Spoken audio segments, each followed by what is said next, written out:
o último livro do Antigo Testamento. Qual é o último livro? Malaquias. O capítulo de número 3. Malaquias 3. Do versículo 13 ao 18. Você trouxe a sua Bíblia aí, abra. Nós vamos fazer a leitura desse texto. Malaquias 3, do 13 ao 18. Não sei se você já achou. Acabaram os nossos problemas, irmãos, com essa questão de transmissão do culto. Conseguimos transmitir domingo de manhã, domingo à noite. O musical está lá na internet, né, para quem desejar assistir. Já tivemos de domingo até agora, tem quantos dias? 4 dias, né? Agora tem mais de 100 visualizações já o musical. Eu acho que é um dos vídeos que mais teve visualização no canal da igreja. E hoje também estamos transmitindo. Enfim, graças a Deus, viramos uma página. Amém? Deixa eu aqui ler esse texto a partir do versículo 13. Se você já achou, diga amém. Vocês têm dito palavras duras contra mim. Isso quem disse, irmãos? Diz o Senhor.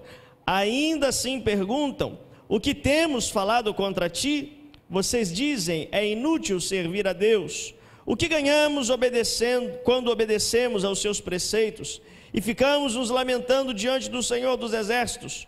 Por isso agora consideramos felizes os arrogantes, pois tanto prosperam os que praticam o mal, como escapam ilesos os que desafiam a palavra de Deus. Depois, aqueles que temiam o Senhor conversaram uns com os outros. O Senhor os ouviu com atenção. Foi escrito um livro como memorial na sua presença acerca dos que temiam o Senhor e honravam o seu nome. No dia que eu agir, diz o Senhor dos Exércitos, eles serão meu tesouro pessoal. Eu terei compaixão deles como um pai tem compaixão do filho que lhe obedece. Então vocês verão novamente a diferença entre o justo e o ímpio, entre os que servem a Deus e os que não o servem. Só até aqui a leitura do texto sagrado. Que Deus nos abençoe. Vamos orar? Vamos falar com Deus. Deixa a sua Bíblia aberta. Vamos curvar nossas cabeças. Pai, nós queremos te agradecer nesta noite pelo privilégio que temos de ouvir a sua voz, pelo privilégio que nós temos, Senhor Deus, de poder saber que Deus, Ele tem esse momento preparado para os nossos corações. Não é a exposição, ó Pai, da ideia de um homem, mas sim uma inspiração de Deus para o nosso coração. Crendo nisso, Senhor Deus, nós pedimos a Ti, Senhor, nós damos liberdade para o Senhor agir, para o Senhor operar, para o Senhor nos moldar, para que, Senhor Deus, sejamos cheios da Tua presença e vivamos para a Tua glória. Senhor, o Senhor conhece o coração de cada pessoa que aqui entrou, Senhor Deus, e nós Te pedimos que a Tua palavra, Senhor Deus, venha testificar, venha, Senhor Deus, comprovar que o Teu Espírito, Senhor Deus, quer nos renovar. Assim nós oramos e Te agradecemos em o nome de Jesus, e que toda a igreja diga amém. Você pode se sentar. Eu gostaria de olhar para esse texto, e um texto tão inspirativo, um texto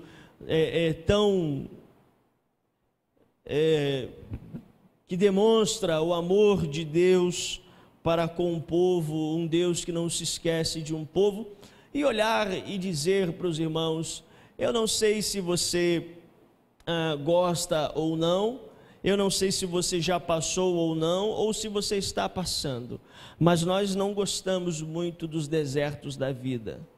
Quem aqui já passou por um deserto? Eu não vou perguntar quem está passando, para talvez não lhe constranger, mas a minha palavra hoje é essa aos irmãos: pare de rejeitar o deserto. Irmãos, se nós pudéssemos diminuir o tempo entre o começar e o terminar, a distância que há entre o primeiro passo e o último passo, eu imagino que isso seria magnífico, nós podermos determinar o caminho a percorrer, a distância a percorrer. Se nós pudéssemos, eu digo eu e você, escolher, por exemplo, a distância que temos de percorrer de onde estamos e até onde queremos chegar. Se nós pudéssemos dizer que o Rio de Janeiro está para nós a 2 quilômetros, se pudéssemos dizer que a nossa casa está a 5 passos quando acabar o culto, seria magnífico nós podermos olhar para a vida e determinar a vida, a distância que nós temos a percorrer, do início de algo até a sua conclusão, do primeiro passo até o último passo. Mas eu penso que isso tudo é uma ilusão. Pensar assim é uma forma de se iludir. E na vida, nós tentamos, muitas vezes com isso, uma tentativa subjetiva de manipular o imprevisível. Na vida nós tentamos dar certezas às nossas dúvidas. Na vida nós queremos um volume de resultados que nós mesmos não somos capazes de processar, de digerir. Então entenda, por favor, que toda distância, ela é necessária. Toda distância, ela é necessária.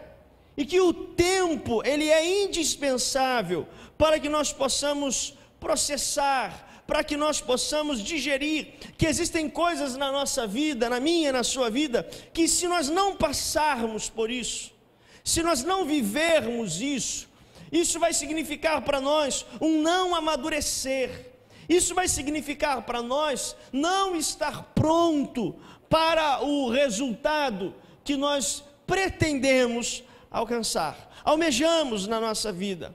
Então perceba, por favor, que eu não posso antecipar algo na minha vida, porque talvez há em mim um desejo incontrolável de chegar lá, né? Eu aqui vou me recordar da minha infância, quando muitas vezes eu ia para o Rio de Janeiro com a minha família, e quando chegava já em Piraí, saindo de Barra do Piraí, eu já perguntava: já chegamos?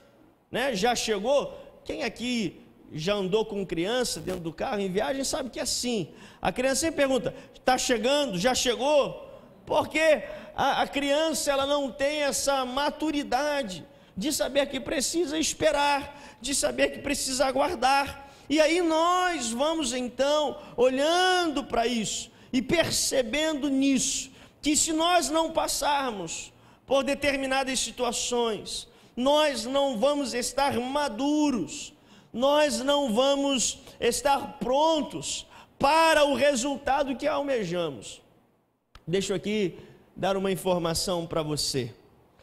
Eu tenho um colega que ele é tomateiro. Você sabe o que é tomateiro, né? É aquele que ele trabalha com uma grande produção de tomates. Claro, pastor, não pode ser kiwi. De tomates. E ele estava me dizendo,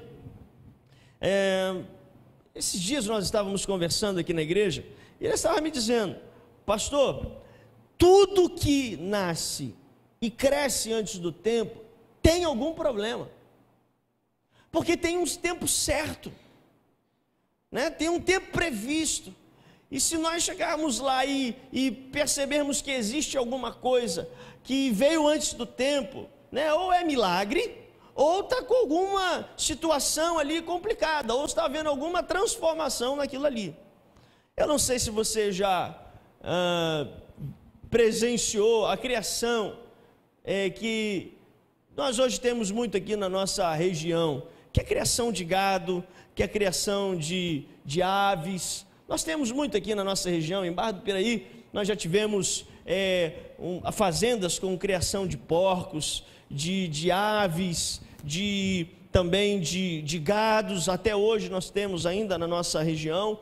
E antigamente você tinha um tempo para um pintinho se tornar um frango pronto para o abate. Isso aí levava em torno de 6 a 8 meses para um pintinho se virar um frango. Hoje, em 1 mês e meio, já vira. Pastor, como é que faz isso? Ah, queridos, você come isso todo dia, ou quase todo dia, ou uma vez por semana, né? São coisas que nós vamos o quê? Antecipando. Por quê, queridos? Nós não queremos ter que lidar com o imprevisível. Nós queremos muitas vezes manipular através das nossas escolhas, quando olhamos para essa distância, quando olhamos para esse espaço que precisa existir, esse tempo que nós amadurecemos, que nós chamamos de tempo de espera, esse tempo em que nós precisamos lidar com os resultados que ainda não chegaram. A minha palavra a você hoje, nessa noite, é esta: perceba, eu gostaria de olhar para isso e perceber e perguntar: será que nós estamos prontos para o resultado que nós esperamos? Será que eu e você estamos realmente prontos? Eu queria olhar para 2 questões nessa noite, antes de entrar nessa mensagem em si. A primeira é: toda espera é um deserto. Ter que esperar é estar em um deserto. Repita isso comigo: toda espera é um deserto. Irmãos, a dinâmica do esperar se mistura com as circunstâncias existentes e com as circunstâncias que passarão também a existir. Então, ter que esperar para nós, toda espera, ela é um deserto, porque ela vai exigir de nós a dinâmica da paciência, ela vai exigir de nós a dinâmica da motivação, ela vai exigir de nós a dinâmica da fé, ela vai exigir de nós a dinâmica da dependência em Deus. E você nunca começa algo na sua vida pensando em esperar. Tudo que nós começamos, nós sempre começamos imaginando que nós não teremos que esperar. Então nós precisamos aprender a colocar em todo o nosso cronograma o tempo que se chama de espera. Toda a espera se torna um deserto. Então eu preciso colocar na pauta da minha vida, você precisa colocar na pauta da sua vida, que tudo que você começa tem um tempo em que Deus precisa agir. Eu não começo algo na minha vida imaginando que aquilo ali vai no meu controle do início até o final. Nós erramos porque pensamos assim: aquilo que eu começo, na verdade, Deus está no início do controle e vai no controle até o final. Eu sou apenas o quê? Uma ferramenta de Deus naquilo ali. Então eu começo a imaginar o quê? O inverso. Eu estou no controle e quando eu não puder, Deus assume. Não, muito que pelo contrário. Eu começo algo com Deus no controle, porque eu sei que Deus, eu dependo de Deus, e se tiver que esperar, Deus continua no controle. Irmãos, toda a espera é um deserto. Eu estava hoje assistindo a televisão à tarde, quando estava acompanhando algumas coisas, enfim, em casa, e eu estava lá vendo um jornal que estava dizendo: olha, o salário dos servidores estaduais foi prorrogado para o dia 14 de abril e não sabe ainda o que vai se pagar no dia 14 de abril. Irmãos, aí veio uma senhora entrevistada do segmento de saúde com um bolo de contas. Aí a repórter perguntou para ela: quantas contas tem aí? Ela disse: eu não sei. Tudo atrasado, tudo já. E ela disse assim: olha, eu não sei mais o que fazer, porque eu vou cortar o meu plano de saúde, quem está pagando meu plano de saúde é um amigo meu. Não sei se aqui alguém viu essa reportagem hoje à tarde, Quem está pagando o meu plano de saúde é um amigo. E são dívidas, são juros, são cobranças. Irmãos, isso não é um deserto. Ter que esperar por algo que a gente não sabe quando vai melhorar e de que forma vai melhorar. Então toda a espera é um deserto. Toda espera, nós temos que aprender a lidar com isso, com as questões, as circunstâncias já existentes e as que passarão a existir. E a segunda coisa que eu quero sublinhar é que toda espera é um deserto. E a segunda, todo deserto nos tenta a não esperar. Se toda espera é um deserto, todo deserto nos tenta a não esperar. Tudo que lhe faz lembrar a demanda das suas necessidades, isso te inspira a se antecipar, isso te inspira na maioria das vezes a errar. O deserto, ele nunca nos incentiva a esperar, muito que pelo contrário. O deserto, ele nos incentiva a agir. O deserto, ele nos incentiva ao desespero, a tomar uma decisão para sair do deserto. Então, todo deserto, ele nos tenta a não esperar. E aí eu olho para isso e vejo que em Malaquias 3,13 existia um povo reclamando. E que povo é esse? É o povo de Deus. Quem aqui é povo de Deus? Diga amém. Amém. Então o povo de Deus estava reclamando. E esse povo estava reclamando de quê, pastor? Esse povo estava reclamando de dinheiro? Não. Esse povo estava reclamando dos recursos? Não. Esse povo estava reclamando de prosperidade? Também não. Esse povo estava, na verdade, reclamando porque o tempo em que esperamos por obedecer era diferente do tempo em que aqueles que não desobedeciam, esperavam. Então o povo está reclamando de quê? Pastor, é isso. O povo reclamava que o tempo de espera de quem obedecia era diferente do tempo de espera de quem desobedecia. E aí eles começam a dizer: para que esperamos? Para que obedecemos?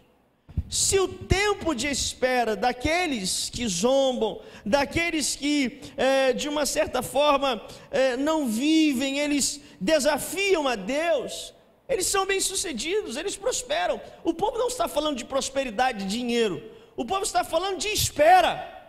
Ele está dizendo: e nós que obedecemos, nada ainda aconteceu, nada ainda mudou, nada ainda transformou. Então, Deus diz: não adianta vocês obedecerem assim. Vocês não obedecem para ser, vocês obedecem para ter. Deus está dizendo isso para o seu povo. Vocês não estão obedecendo para ser, vocês estão obedecendo para ter. Querido, deixa eu contar uma experiência que eu vi essa semana para os irmãos. Eu conheci um jovem e de vez em quando eu paro para conversar com ele, uma pessoa super agradável, cristão também, e desde o primeiro dia que eu parei para conversar com ele, eu senti que existia algo de Deus para falar com aquele jovem. E um dia, irmãos, isso tudo nessa semana agora, de segunda até hoje. E um dia, ele chegou para mim e falou assim: pastor, teve um pastor que uma vez passou aqui 1h da manhã e parou para falar comigo uma coisa que só eu e Deus sabia. Aí naquela hora eu falei assim: pô, Deus está confirmando que tem alguma coisa de Deus para eu falar para esse rapaz. Só que eu não sabia o que eu tinha que falar. Isso foi segunda-feira ou sexta-feira passada. Quando foi? Ontem. Eu estava conversando com ele. E eu estava falando para ele: querido, a nossa caminhada com Deus nós precisamos entender o que é a nossa prioridade. Você precisa colocar os seus olhos em Deus. E eu dizia para ele sobre a oração. Eu dizia para ele, eu tinha medo de orar. Eu contava para ele, o nome dele é Orlando, dizia: Orlando, eu às vezes ajoelhava no meu quarto para orar e sentia medo. Era uma opressão terrível. Até que um dia eu desafiei passar aquele limite do medo. Não estou falando que eu tenho medo de falar com Deus, não, irmãos. Era medo de orar, do ambiente da oração em si. Um dia eu resolvi falar assim: agora vamos para ver o que vai dar. E orei e disse para ele assim: você vai viver uma experiência na vida, que quanto menos você ora, menos você tem vontade de orar. E quanto mais você ora, mais intimidade você tem e mais você percebe que você precisa orar. E disse para ele: Orlando, se você não se despertar para oração, você é um forte candidato a sair da igreja. E sabe o que eles me disseram, irmãos? Eu já saí da igreja uma vez por causa disso. E aí aquilo começou a fluir naturalmente, dizendo para ele: querido, quando a gente para de orar, a gente começa a abrir um monte de porta na nossa vida. Daqui a pouco a gente está olhando para a vida do irmão, daqui a pouco a gente está olhando para a vida do pastor, daqui a pouco a gente está olhando para a vida do irmãozinho do lado, daqui a pouco a gente está olhando para os problemas, daqui a pouco a gente está murmurando, e quando a gente vai ver, a gente já não está mais na comunhão, a gente já não está mais com Deus, em Deus. Aí aquele dia ontem ele disse assim para mim: pastor, eu precisava ouvir isso. Hoje de manhã, quando eu estava levando minha filha para a escola, deixei minha filha na sala dela, quando eu estava voltando, ele passou por mim, que o filho dele estuda na mesma escola que minha filha, disse assim: pastor, obrigado. Foi a única palavra que ele falou comigo: obrigado. Quando a gente se encontra, geralmente a gente dá o que, irmãos? Bom dia, boa tarde, boa noite. Ele disse para mim: obrigado. Queridos, nós precisamos entender isso. Por que nós desobedecemos? Por causa do motivo como obedecemos. Então aquele povo estava planejando o quê? Não obedecer mais. Aquele povo estava planejando o quê? Ser desobediente, como eram aqueles que eles estavam observando. Mas por que eles pensavam em ser desobedientes? Por causa do povo que prosperava? Não, por causa da forma como eles obedeciam. Eles obedeciam para ter, quando deveriam obedecer para ser. E aí Deus disse para eles: não adianta, vocês estão fugindo do deserto, vocês estão fugindo das questões que vão trazer você a uma intimidade com Deus. O que vocês desejam é sair do deserto. E para sair do deserto, o modelo que vocês têm é o povo que não obedece a Deus. Sabe, irmãos, nós precisamos parar de eleger prioridades erradas por causa de histórias tristes na nossa vida. Eu tenho me deparado com isso, com pessoas que elegem prioridades erradas por causa de histórias tristes na sua vida, por causa de coisas que não deram certo, por causa de uma espera que não foi bem vivida, por causa de um desejo desesperador de fugir do deserto, de rejeitar o deserto. E aí a gente começa a eleger prioridades erradas. Olhe para mim, por favor. Guarde essa verdade no fundo do seu coração. Quem aqui tem senha de banco, de cartão, de internet, de e-mail? Alguém que tem alguma senha? Isso é um terror, né, irmão? Se te guardar todas as senhas, né? Mas o que eu vou falar aqui para você é mais importante do que a senha que você tem guardada. Vidas cansadas negociam valores. Aquele povo estava cansado. E cansado eles começaram a negociar valores. E o que jamais deveria se pensar, passou a ser uma opção. Perceba isso, irmãos. Quando nós estamos cansados das histórias tristes da nossa vida, nós começamos a eleger prioridades erradas. Eu conheço gente que no início da sua caminhada se perguntasse, no dia do culto, o que vai fazer? Eu vou estar na igreja, eu vou estar na presença de Deus, eu vou estar buscando o Senhor. E se depois de um tempo perguntar, no dia do culto, o que você vai estar fazendo? Talvez isso foi trocado por alguma outra coisa que não se tornou essencial na vida. Você talvez não perceba isso, você talvez não entenda isso, mas nós precisamos parar de eleger prioridades erradas por causa de histórias tristes na nossa vida. Nós precisamos aprender a desistir dos atalhos. Olha o que aqui o povo diz, versículo 15, 14, começa o 14 e o 15. O que ganhamos quando obedecemos aos seus preceitos e ficamos lamentando diante do Senhor dos exércitos? Aí o versículo 15, por isso, isso aqui é Deus narrando a fala desse povo.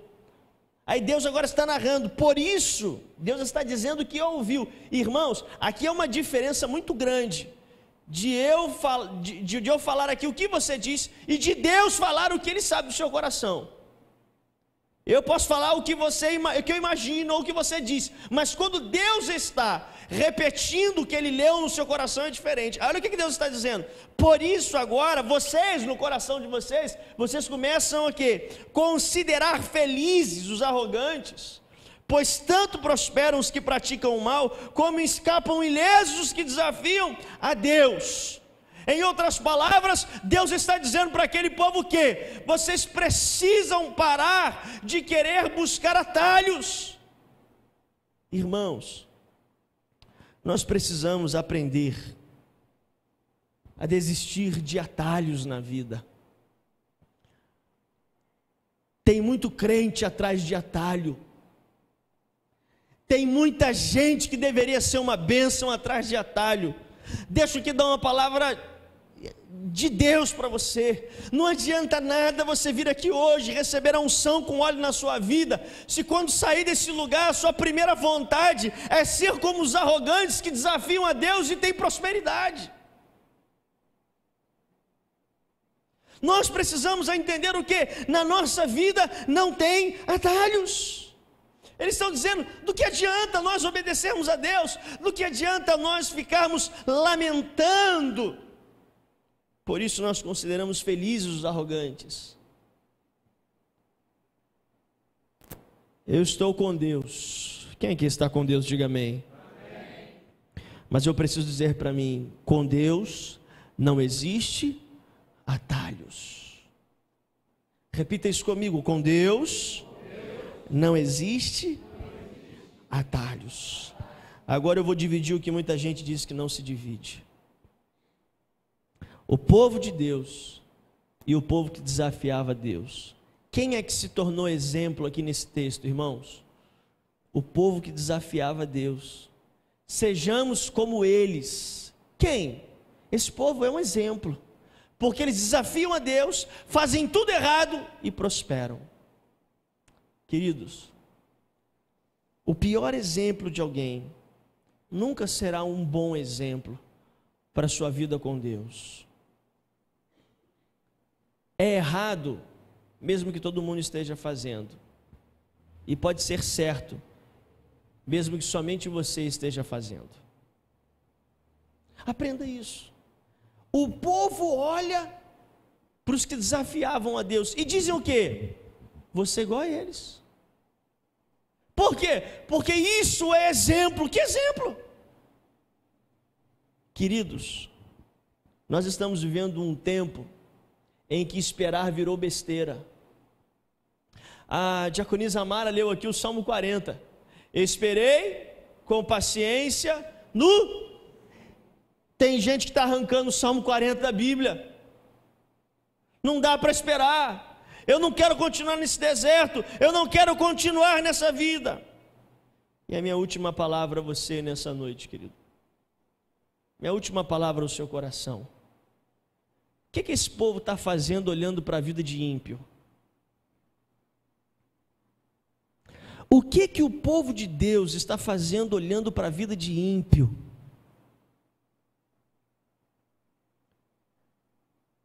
Deixa eu aqui dar uma palavra para você. Quem foca nos passos dos outros, esquece de focar nos seus passos. Você precisa prestar atenção aonde você pisa, não é onde o outro pisa. Queridos, pare de fazer do sucesso do outro o seu fracasso. Foque na sua vida com Deus e ponto. Foque na sua caminhada com Deus e ponto. Mas pastor, o camarada ali desobedece a Deus e a vida dele dá certo, deixa ele para lá, foque na sua vida com Deus e ponto. Pastor, mas tem um irmão dentro da igreja que desobedece a Deus e a vida dele prospera, deixa ele para lá, foque na sua vida com Deus e ponto. Olha o povo dizendo, olha eles, está dando certo, está prosperando. Eles estão crescendo, desafiam a Deus, criticam a Deus, zombam de Deus e prosperam. Aí o que Deus diz para eles? Vocês, volte seus olhos ao texto. Depois que aqueles que temiam o Senhor conversaram uns com os outros, e o Senhor os ouviu com atenção, agora já é o autor do livro. Foi escrito um livro como um memorial na sua presença, acerca dos que temiam o Senhor e honravam o seu nome. Agora Deus volta a falar, versículo 17. No dia em que eu agir, diz o Senhor dos Exércitos, eles serão um tesouro pessoal. Eu terei compaixão deles como um pai tem compaixão de um filho que lhe obedece. Então todos verão novamente a diferença entre o justo e o ímpio, entre aqueles que servem a Deus e os que não o servem. Deus está falando de material, Deus está falando de prosperidade, Deus está falando de riqueza, Deus está falando de crescimento. Não! Deus está dizendo assim para você: cuidado, de tanto você ficar observando os outros, você pode estar perdendo a sua eternidade. De tanto você ficar imaginando, por que eu não tenho aquilo que ele também tem? Por que também eu não cresço como ele também cresce? Isso pode estar roubando a sua vida do céu. Isso pode estar roubando a sua vida do Senhor. Eu vou falar, irmãos, uma coisa muito séria aqui. Hoje tem muito pastor que já perdeu o foco do seu ministério, porque ele acha que o ministério dele tem que ser igual ao do outro que cresce, igual ao do outro que incha, igual ao do outro que explodiu. E aí quando ele vai ver, ele perdeu o foco. Ele esqueceu de focar nos seus passos. Eu me lembro, deixa eu terminar, já estou terminando. Eu me lembro de um filme que eu vi quando era criança, o Indiana Jones. Quem viu aqui o primeiro filme do Indiana Jones? Você viu? Do Indiana Jones. E o Indiana Jones, quando ele entrou num templo, havia ali um enigma. Não sei se vocês aqui vão, enquanto eu falo, vocês vão visualizar essa imagem, vai recordar. Isso aí tem pelo menos uns 28 anos, mais ou menos, 25 anos talvez. E quando ele entrou ali naquele local, ele tinha vários pisos, vários blocos de pedra, que eram separados em quadrados pequenos. Se ele pisasse, se não me falha a memória, se eu estou aqui com a cabeça boa mesmo, ele tinha que escrever, acho que o nome de Jeová, Yahvé, alguma coisa assim, eu não me lembro muito bem. Posso até procurar saber disso. Vou ver se eu ainda tenho algum vídeo cassete para ver essa fita. Eu não me lembro muito bem, mas ele precisava formar uma palavra com o seu pisar. Irmãos, um passo errado, todas as pedras caíam, inclusive o camarada caía num poço, não me lembro bem onde era ali. Queridos, qual é o segredo da história? Se você não focar onde você pisa, pode custar caro demais. Mas olha o fulano, olha o ciclano. Tá. E onde você bota o seu pé? Aí sabe o que acontece, irmãos? Quem está focando nos passos dos outros não percebe que muitas vezes está pior do que quem ele está observando. Então a minha palavra para você nessa noite é: o povo que obedecia a Deus estava pensando em desobedecer a Deus. Isso é ser pior do que aqueles que desobedeciam a Deus. Então o que Deus diz? Eu escrevi um livro como um memorial, e no dia que eu agir,